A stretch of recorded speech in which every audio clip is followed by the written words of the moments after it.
Adds, it's weird to say that about a friend. Yes, 100,000%.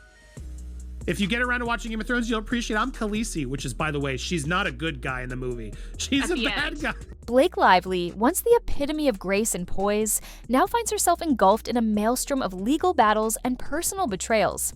The actress, known for her close-knit friendship with pop sensation Taylor Swift, is reportedly devastated after Swift publicly addressed the ongoing lawsuit involving Lively and director Justin Baldoni.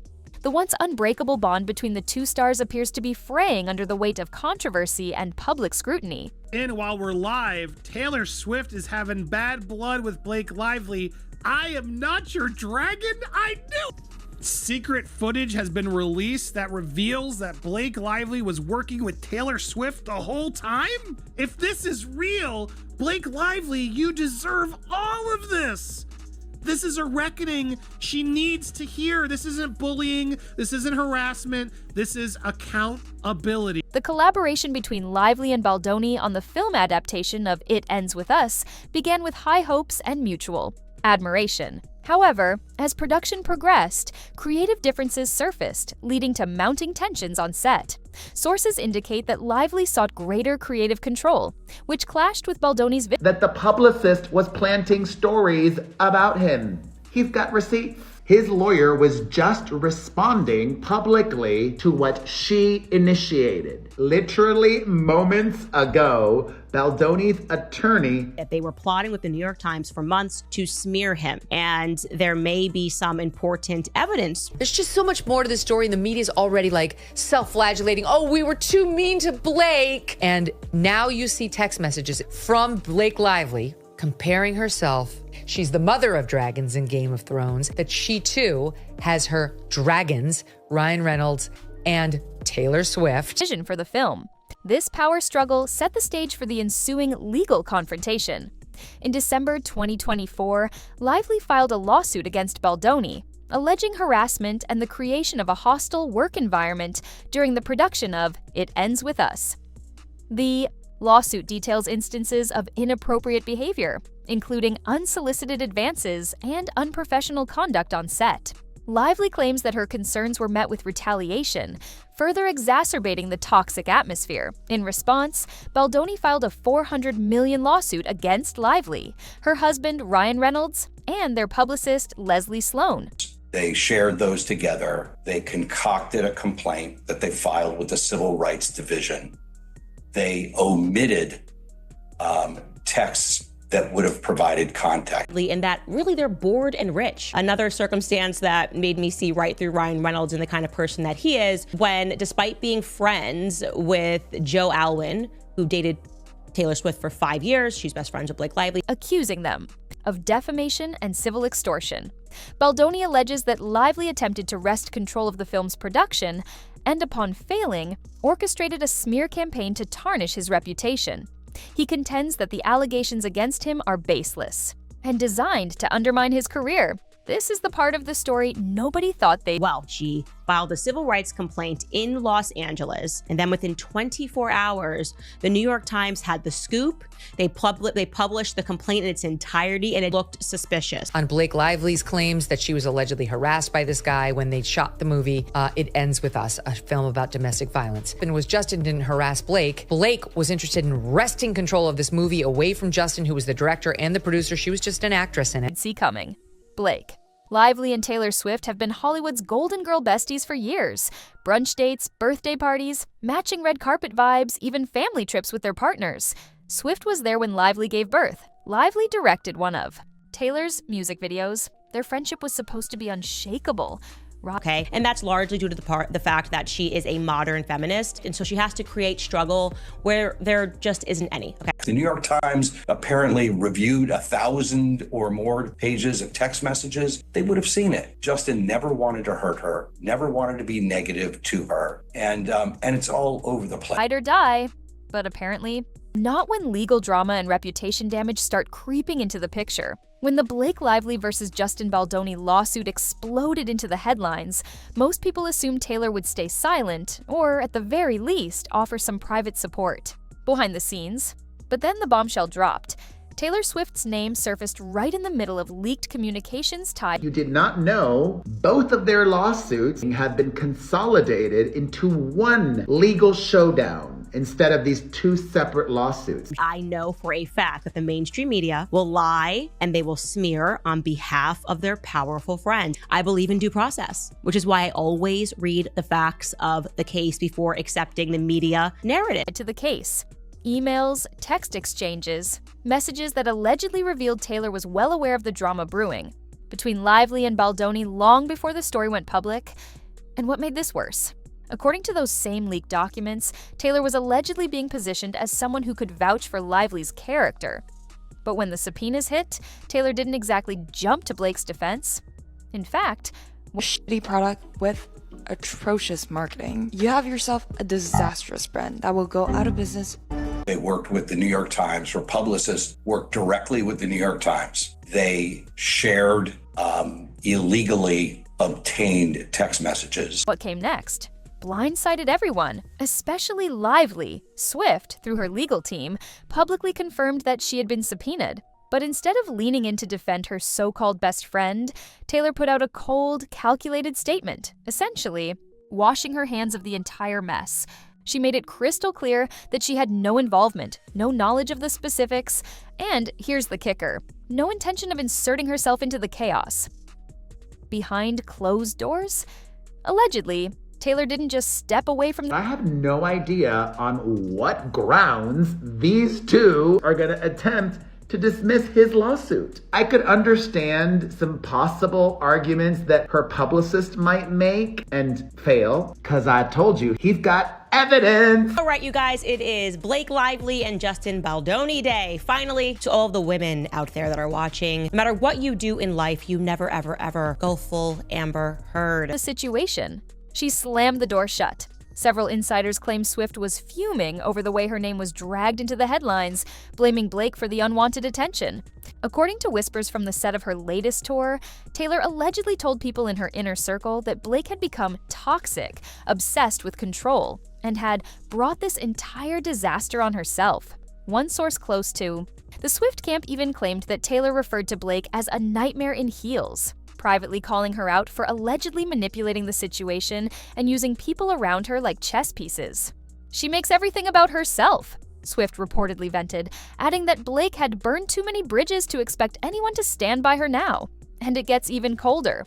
Rumors say that when asked whether she'd ever publicly support Blake through the lawsuit, Taylor allegedly snapped back, "Why would I defend someone who's so good at making enemies?" But the harshest alleged comment? Swift reportedly told mutual friends, "I'm done cleaning up Blake's messes. She made this bed. Let her lie in it." Fans have noticed the signs too. Blake, once a regular fixture on Taylor's Instagram feed, has been missing from Swift's social posts for months. No birthday shoutouts, no comments on Taylor's latest Eras Tour pics, nothing but radio silence. And for a friendship that was once paraded so publicly, that absence speaks louder than words. To twist the knife even deeper, rumors are swirling that Travis Kelce, Swift's boyfriend, may have quietly encouraged Taylor to distance herself from the lawsuit drama entirely. Multiple reports suggest that Kelce, known for being image-conscious when it comes to his NFL brand, was not thrilled about Taylor being subpoenaed in such a scandal-heavy case. Whether or not he outright told her to cut ties remains unclear, but sources say his influence didn't help Blake's standing. At this point, Blake is allegedly feeling completely betrayed. People close to the actress say she's devastated that Taylor didn't back her up, especially after years of friendship and shared spotlight. According to insiders, Lively believed Taylor would at least offer a statement of support. If not for the lawsuit itself, then at least for their personal relationship. Instead, Swift's swift and deliberate detachment has left Blake more isolated than ever. And here's the thing, Hollywood loves a good friendship breakup. The headlines have already started writing themselves. From besties to frenemies, the fall of Blake and Taylor. Fans on social media have been picking apart the timeline, pointing out the moment things started to look icy between the two. The matching friendship bracelets? Gone. The inside jokes on Twitter? Silent. The Eras Tour VIP tent where Blake once danced with her kids? Empty. Some are calling this the ultimate betrayal. Others say Taylor simply did what she had to do to protect herself. But one thing's for sure. Whatever love Blake thought was there, it's allegedly long gone. And if these insider claims about what Taylor really thinks of Blake are true, that friendship might never recover. As of April 2025, the legal showdown between Blake Lively and Justin Baldoni has only gotten uglier. What started as creative tension on the set of It Ends With Us has now spiraled into one of the most bitter and publicized Hollywood legal battles in recent memory. And here's the thing, neither side seems ready to back down. Both Lively and Baldoni have aggressively filed motions to dismiss each other's claims. Lively, through her legal team, is arguing that Baldoni's $400 million countersuit is nothing more than a retaliatory stunt meant to silence her and paint her as the villain. Her lawyers have called the defamation claims outrageous and an abuse of the court system, pushing hard for the judge to throw the case out entirely. But Baldoni's team is playing just as dirty, if not dirtier. His countersuit remains laser-focused on one core accusation, that Lively deliberately sabotaged the project after failing to wrest creative control from him. His lawyers claim to have internal emails, text messages, and even behind-the-scenes footage that allegedly show Lively undermining the production team, interfering with casting decisions, and feeding damaging stories to gossip outlets. According to their filings, this wasn't just a misunderstanding or clash of egos. This was, in Baldoni's words, a calculated takedown. And here's where it gets even messier. The Southern District of New York Court, where the lawsuits are playing out, recently denied both sides' initial motions to dismiss.